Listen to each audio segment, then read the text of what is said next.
Bir ta ke me thandam nang so bir te adam sining dun long chi a phan kroi nang ra nam phan ning so ning hi pen I tum li tum do nang ne Christian a ot ki thir tang tum ke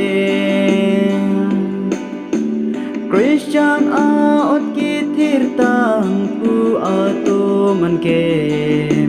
kroi nang chi hem pu a pa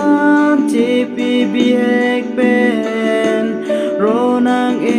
hem pu a pan lun a te ot pen dun long chi a sining hem ring me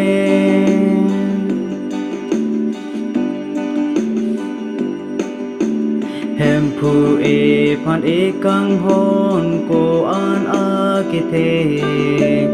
e kar song ke jok chi phan se nang ing hon lo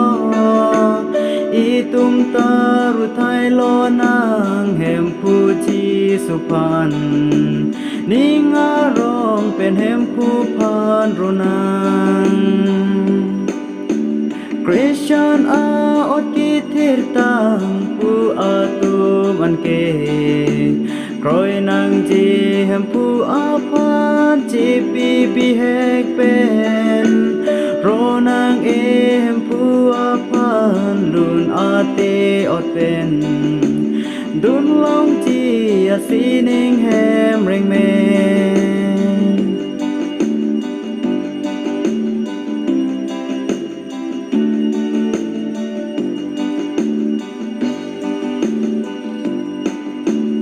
Christian a ot ki thir tang man pe me ji phan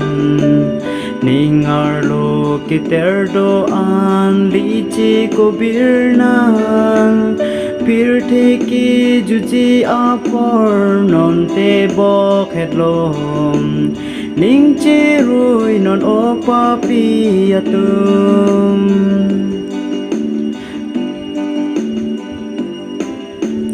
Christian a ot ki thir tang pu a tum an ke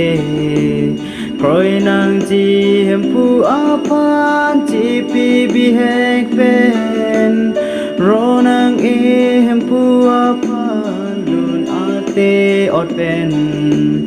dun long chi a sining hem ring me